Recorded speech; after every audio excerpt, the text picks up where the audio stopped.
Good morning, YouTube.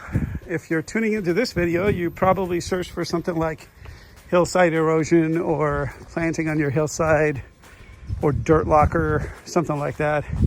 Here's my hillside. I'm going to zoom out a bit. All right. So I want to give you an idea how tough this is to navigate by just walking on it and showing you my feet. So it does kind of erode very easily as you're walking on it. It is at about 33 degrees or so. Holding the camera perfectly level right now, you kind of get an idea how steep it is.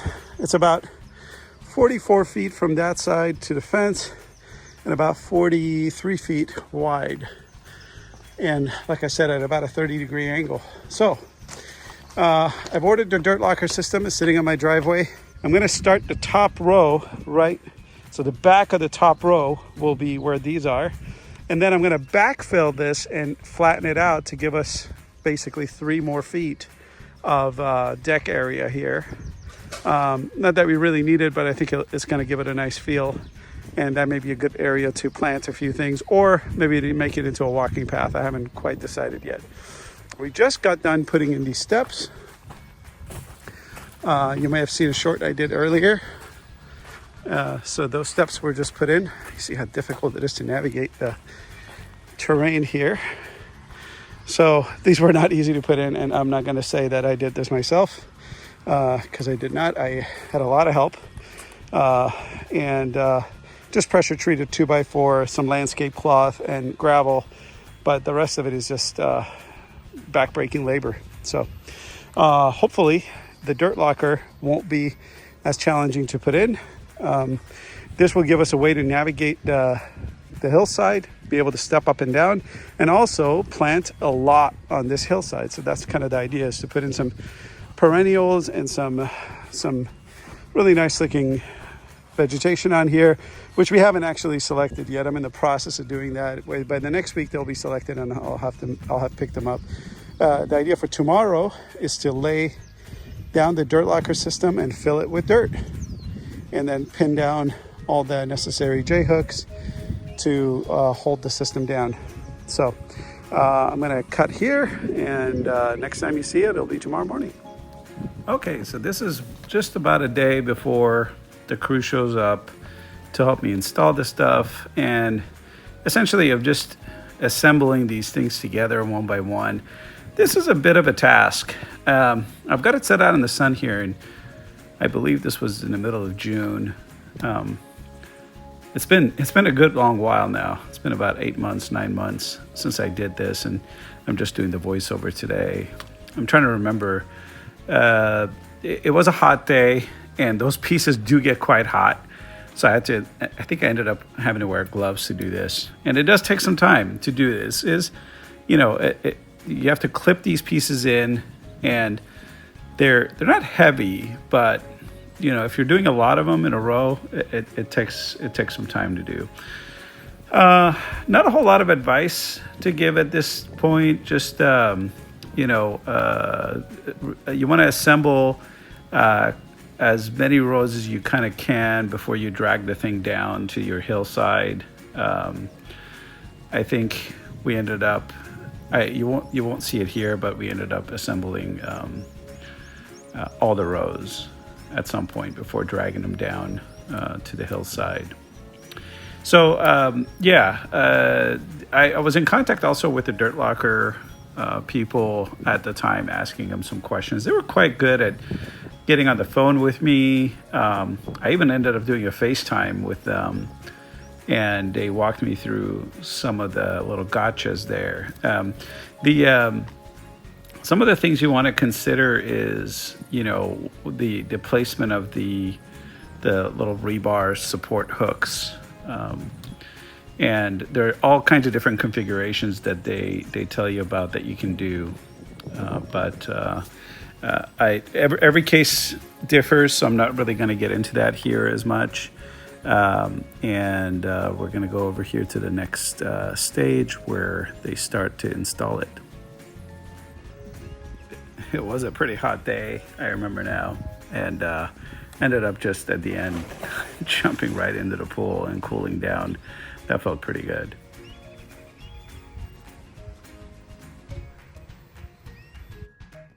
Okay, so here, this is the first real day of work. This is, we decided to do this in two different segments. So there's this bottom tier of DirtLockers, and then there's a top tier, and you'll see them both here in just a sec. This is the first one getting installed, so they got drugged down, and then we started pinning them down and kind of filling them up as we went. A few hours later, we did the top portion of it. And the big advice I have here is just kind of don't overfill them. Fill them maybe halfway point. Keep adjusting as you go down. This is the work after it was been kind of done. And my plan initially was to start to plant them right away, but got delayed by several months while I evaluated several different irrigation options.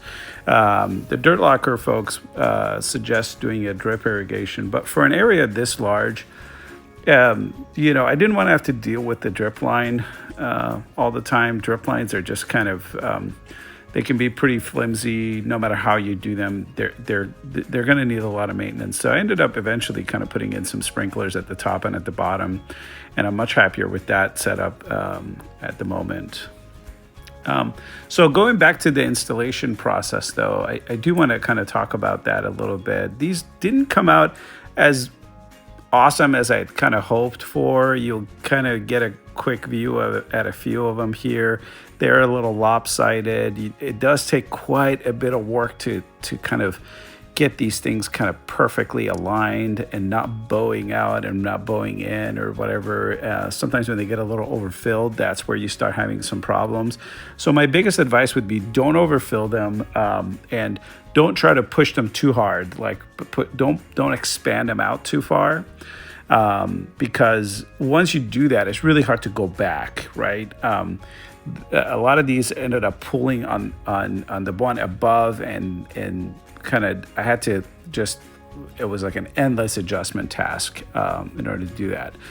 The other thing you'll notice is at the very bottom row, there is quite a bit of a slope right there still. And what was happening is the dirt was escaping from underneath. So in the next clip, I believe you'll see that I ended up actually just kind of building a brace out of pressure treated wood around it. That wasn't really necessary. I want to be clear. You don't need that. And I probably didn't need it either. I just didn't want to have to deal with it at all going forward. So I ended up just kind of creating a brace around it. But again, my part of that was probably, this is obviously my first install of this. And I didn't, we probably did a little too much overfilling of these little DirtLockers.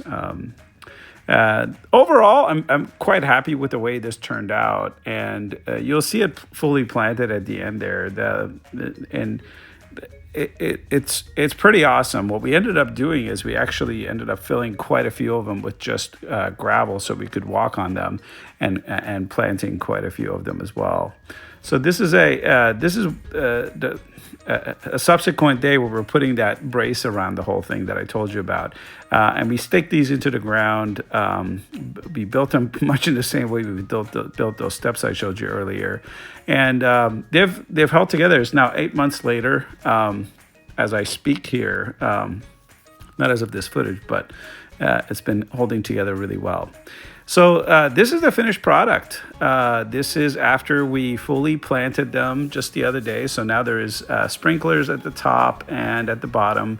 And these have all been planted. As you can see, I've got some lighter colored gravel that lines that's inside some of them for being able to step through. And then we ended up planting them with some very low shrubs and succulents and some flowers and like African daisies and things like that. Got some bulb cactuses and things that won't be too difficult to maintain. I've got some rosemary in there, some just lots of succulents also.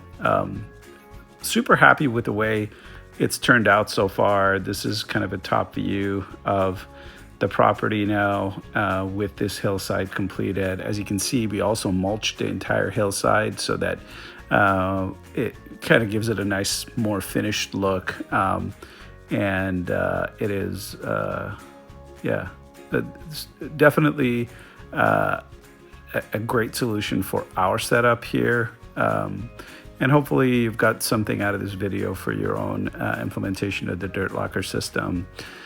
I can't recommend it highly enough. I really think, if you do it correctly and you take your time, this could be a system that lasts a very long time for you. And it's very obvious that they want to support the system. So, the customer service and support has been very personal, and they're a relatively small company, I think. And they were able to, again, being able to do that FaceTime with me to kind of view the hillside. And I think that was, something like that was like a, you can purchase a small consultation fee from them, which was really helpful. The biggest advice I have for you is just really take your time. Don't rush it. Don't overfill these things, and try not to overstretch them. So they will stretch over time because obviously gravity is pulling on them, and you don't want to overfill them, because once they overstretch, they start to unravel, like unhook from the one above it. And that's a lot tougher to fix, because then you have to completely empty it and possibly empty all the bottom ones just to pull it up. You're much better off just not overfilling them to begin with, and adjusting them as you go, giving them that really nice, perfect circular shape. Hopefully you enjoyed this video, guys. Click the subscribe button, and I'll see you on the next one.